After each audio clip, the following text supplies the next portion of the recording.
Hello students, good morning all of you. Myself MD Alam and you are watching my YouTube channel English by MD Alam sir. Today's topic is present perfect continuous tense and which is very important for English spoken or any grammatical knowledge. So let's start. आज हम लोग present perfect continuous tense के बारे में पढ़ेंगे जो कि बहुत ही इंपॉर्टेंट है इंग्लिश स्पोकन के लिए या फिर और भी ग्रामेटिकल जो टर्म्स उसको जानने के लिए। चलिए शुरू करते हैं।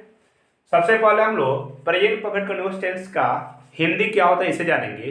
तो इसका हिंदी होता है पूर्ण अपूर्ण वर्तमान काल। पूर्ण अपूर्ण वर्तमान काल, ठीक है। अब हम इसके डिफरेंस में जानेंगे कि इसे कहते हैं प्रेजेंट परफेक्ट टेंस क्या चीज है, किसे कहते हैं, इसे हम जानेंगे। So this tense is used to show the action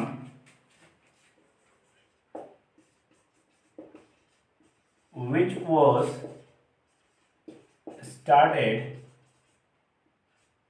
started in the past and still it is going on. This tense is used to show the action which was started in the past and still it's going on. इस tense का प्रयोग वैसी क्रिया को दर्शाने के लिए किया जाता है जो भूतकाल में शुरू हुई और अभी भी जारी है। इसका पहचान होता है ता रहा है, ती रही है, ते रहे हैं। एक चीज ध्यान देंगे कि इसमें कुछ ऐसे सेंटेंस आते हैं जिनमें यह पहचान नहीं रहता है, जैसे वह कल से बीमार है। अभी सेंटेंस में ता रहा ती रहा कहीं पे नहीं है, लेकिन सेंटेंस से पता चलता है कि इस काम का रिलेशन या फिर सेंटेंस का रिलेशन भूतकाल से है और वर्तमान में भी जारी है। और सेंटेंस देखते हैं ऐसा, जैसे उसके पिताजी 2020 से इस विद्यालय में शिक्षक हैं। इस सेंटेंस में ध्यान देंगे, उसके पिताजी 2020 से इस विद्यालय में शिक्षक हैं। इस सेंटेंस में भी ये ता रहा है ती रहा है ऐसा कुछ पहचान नहीं आ रहा है, लेकिन उसके बाद भी ये सेंटेंस इसी टेंस के अंदर में होगा। तो इसका मेन पहचान क्या है? इसका मेन पहचान, इसका डिफिनेशन है, यदि किसी क्रिया का संबंध भूतकाल से हो और वर्तमान में भी जारी हो तो वो क्रिया इसी टेंस के अंदर में आएगी। जैसे उसके पिताजी 2020 से इस विद्यालय में शिक्षक हैं। कब से शिक्षक हैं? तो 2020 से। अभी है कि नहीं? तो अभी भी शिक्षक हैं, यानी ये भूतकाल में शुरू और अभी भी जारी है। तो ऐसा सेंटेंस इस टेंस के अंदर में आएगा। और यहां पर देखते हैं वह खेलता रहा है। इस सेंटेंस में टाइम नहीं दिया हुआ सेंटेंस में, लेकिन पहचान जो है इसका ये मैच कर रहा है, ता रहा है, तो फिर ये सेंटेंस इसी टेंस के अंदर में आएगा। चलिए फिर इसका अफर्मेटिव सेंटेंस का स्ट्रक्चर देखते हैं।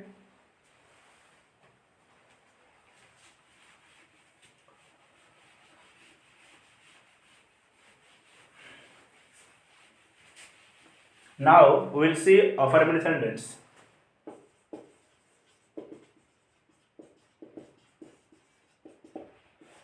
See the structure of affirmative sentence.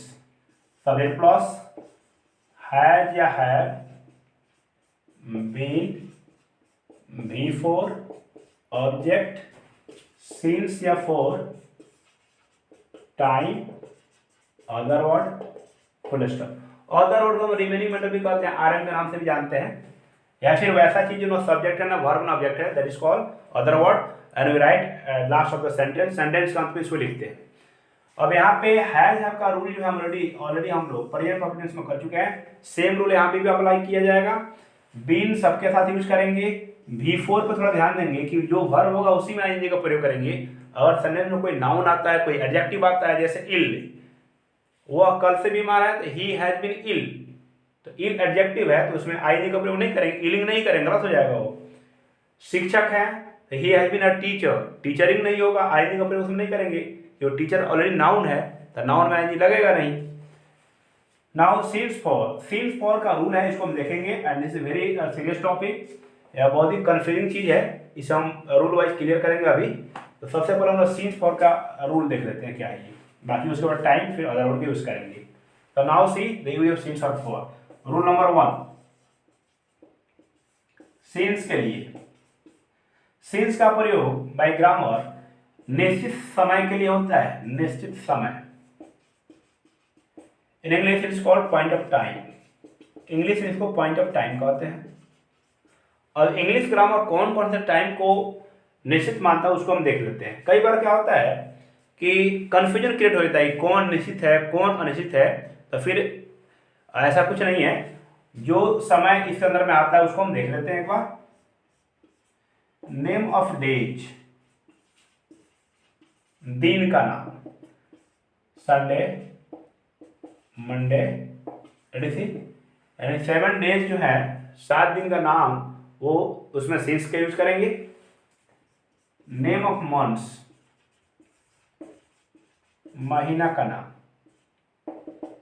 Jain, Feb, दिसंबर तक 12 महीना का नाम है, उसमें सीन्स का प्रयोग करेंगे, चाहे वो किसी भी भाषा में हो, किसी भी लैंग्वेज में हो। नेम ऑफ ईयर, वर्ष का नाम, ईयर्स। तो ये ऑलरेडी 2022 चल रहा अभी, और ऑब्वियसली 1 से स्टार्ट हुआ होगा, तो शुरू से लेकर के अब तक, सपोज जैसे 2 है तो सन 2 है, ये 305 है, सन 305 है, 1806 है, सन 1806 है, ये 1904 है, ये भी सन है, 2020 है, ये भी सन है, 2021 है, ये भी सन है। इसमें बीता हुआ समय होना चाहिए, बीता हुआ समय, या फिर ये जो भी समय हम बताया गया है, दिन का नाम है या फिर महीना का नाम है या फिर ईयर है या फिर कोई भी टाइम होगा, अगर वो बीता हुआ होगा तभी उसमें सीन्स लगेगा, नहीं तो फिर फ्रॉम लगता है, जो कि फ्यूचर टेंस में पढ़ेंगे हम लोग। इसलिए यहाँ पे लिखा हुआ है कि बीता हुआ समय, हम यहाँ पे लिख देते हैं बीता हुआ समय, बीते हुए समय के साथ ही सीन्स का प्रयोग करेंगे। नेक्स्ट है ओ क्लॉक, घड़ी का टाइम, जैसे 5 o'clock, 6 o'clock, ओ क्लॉक इसमें लगा रहेगा, उसमें हम सीन्स का प्रयोग करेंगे। 1 to 24 o'clock, 1 से लेकर 24 बजे तक का जो समय रहेगा वो क्लॉक इसमें लगा रहेगा, उसमें हम सीन्स का प्रयोग करेंगे। नेक्स्ट है morning, evening, night, midnight, day, mid day, यानी दिन का कंडीशन जो भी है उसमें हम सीन्स का प्रयोग करेंगे। लास्ट, लास्ट कहीं होता है गत या पिछला, गत या पिछला। अब इसमें डे लगा हो या फिर वीक लगा हो या फिर मंथ लगा हो, ईयर लगा हो, आवर लगा हो, यानी जिसके साथ लास्ट लगा हुआ है, पिछला दिन, पिछला सप्ताह, उसमें सीन्स का प्रयोग करेंगे। उसके बाद आता है चाइल्डहुड, चाइल्डहुड बचपन से, इसमें भी सीन्स का प्रयोग करेंगे। उसके बाद यस्टरडे, बीता हुआ कल, इसमें भी सीन्स का प्रयोग होगा। तो ये जो भी समय लिखा हुआ है सब में सीन्स का यूज होता है। इंग्लिश ग्रामर के अनुसार ये सारे समय जो हैं सब निश्चित समय के अंदर आते हैं, इनको पॉइंट ऑफ टाइम कहते हैं और इनमें हम सीन्स का प्रयोग करते हैं। तो इन्हें आपको जो है याद कर लेना है, इतना ही इसमें सीन्स का प्रयोग होता है। अब हम लोग करेंगे फॉर का प्रयोग का कैसे होता है उसको देखेंगे। और रूल नंबर 2 फॉर के लिए, इसके साथ में हम लोग फॉर को भी देख लेते हैं। रूल नंबर 2 फॉर के लिए, फॉर का प्रयोग इंग्लिश ग्रामर के अनुसार अनिश्चित समय के लिए होता है, अनिश्चित समय। In English it is called period of time, English में इसको पीरियड ऑफ टाइम कहते हैं। अब इसमें कौन कौन सा समय आएगा या फिर इंग्लिश ग्रामर के अनुसार कौन कौन सा टाइम अनिश्चित समय का कहलाता है उसको देखते हैं। तो जैसा हम लिखते हैं यहाँ पे 2 days, अब ये 2 days का अर्थ हुआ कि यहाँ पर नॉर्मली कोई भी आ जाएगा, 2, 3, 4, 5 जितना भी हो, अगर नंबर के साथ डे आता है या फिर यहाँ पे मंथ्स आता है, या फिर ईयर्स आता है, या फिर आवर्स आता है, वीक्स आता है, सेंचुरी आता है, डिकेट्स आता है, और उसके साथ में संख्या लगा हुआ है तो फिर उसके साथ हम फॉर का प्रयोग करेंगे। जैसे यहाँ लिखा है 2 डेज, तो 3 डेज भी हो सकता है, 4 मंथ भी हो सकता है, 100 ईयर्स भी हो सकता है, 1000 आवर्स भी हो सकता है, 10 वीक्स भी हो सकता है। तो इस तरह से जो भी समय रहेंगे उनके लिए हम फॉर का यूज करेंगे। उसके बाद सम का होता है कुछ, मेनी यानी बहुत, सेवरल कई या अनेक, और इसके साथ में डेज लगा है, या फिर मंथ्स लगा है, या फिर ईयर्स लगा है, या फिर आवर्स लगा है, तो इनके साथ हम फॉर का प्रयोग करेंगे। जैसे कुछ दिनों से, कुछ महीनों से, कुछ वर्षों से, कुछ सप्ताह से, कुछ घंटों से, बहुत दिनों से, कई दिनों से, कई वर्षों से, ऐसे जो टाइम आएंगे उसको हम अनिश्चित समय मानते हैं और उसके साथ फॉर का प्रयोग होता है। इसमें एक और चीज और आएगा, अ लॉन्ग टाइम, लंबे समय से, लंबे समय से, इसमें भी फॉर का प्रयोग होता है।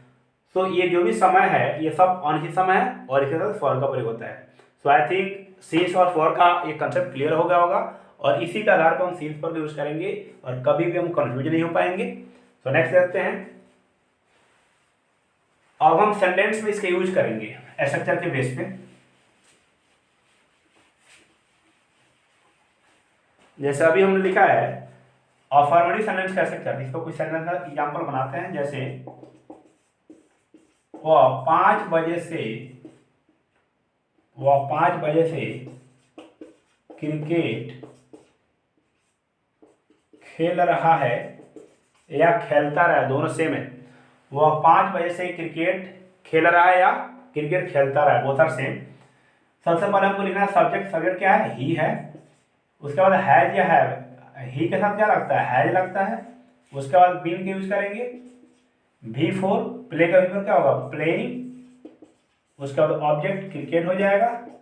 उसके बाद सिंस या फोर, टाइम क्या है इसमें 5 बजे, 5 o'clock। तभी मैंने बताया कि ओ क्लॉक में सिंस का प्रयोग होता है, तो सिंस 5 o'clock होगा, सिंस 5 o'clock होगा, o'clock। He has been playing cricket since 5 o'clock। और फॉर वाले भी एग्जांपल देखते हैं, सीता 2 घंटे से खाना बना रही है। इसमें सब्जेक्ट है सीता और सीता के साथ हैज का प्रयोग होगा, बीन कुकिंग फूड 2 घंटों से, 2 घंटा ये जो है पीरियड ऑफ टाइम है, इसमें फॉर यूज होगा, फॉर 2 hours। सीता 2 घंटों से खाना बना रही है, Sita has been cooking food for 2 hours। अगर इसका नेगेटिव सेंस बनाना होगा तो हम हैज है में नॉट लगा देंगे, subject plus has plus not, been before object, since या फॉर टाइम, अदर वर्ड। जैसे वह 5 बजे से क्रिकेट नहीं खेल रहा है, तो ही हैज नॉट या hasn't, both are same. He has not हो जाएगा या हैजंट हो जाएगा, been playing cricket since 5 o'clock।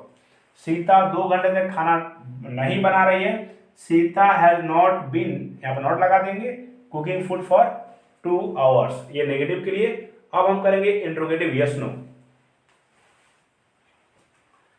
Now will see interrogative yes no sentence which is very important to ask a question. Interrogative yes no.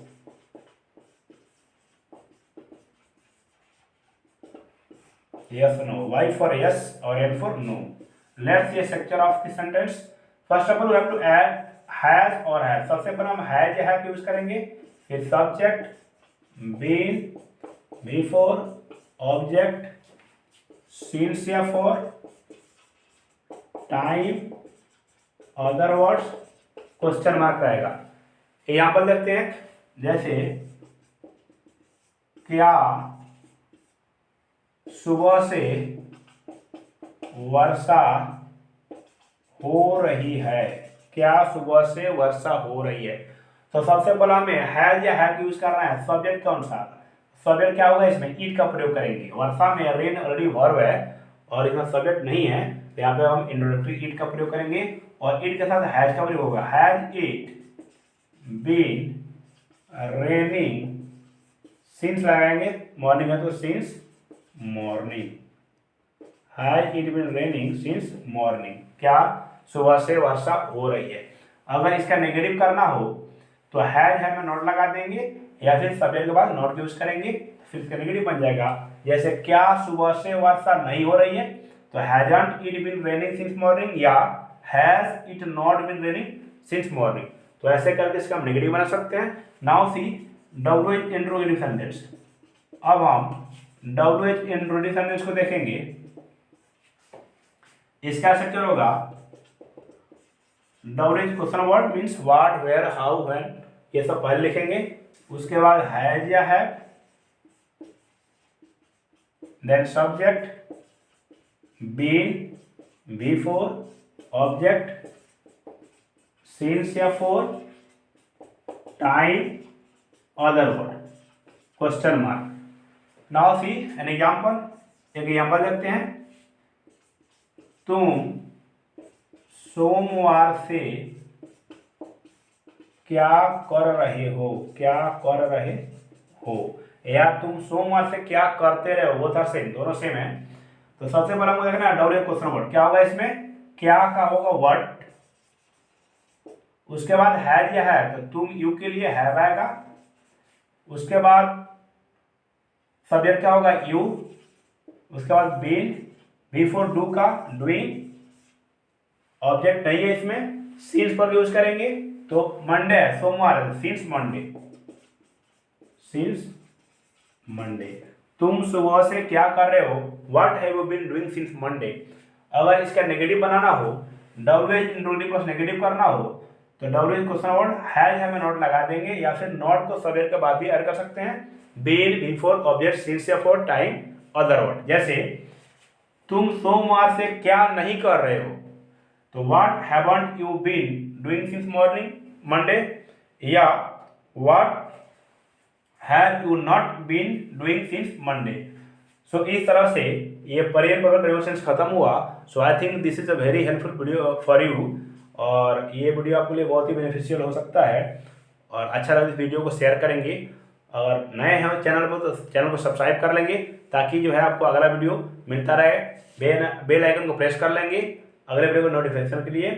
और इसमें बहुत सारे video channel पर डाला गया है, तो बाकी वीडियो आपके चैनल पर मिल जाएंगे। So I think this is enough for today. So thank you, that's all.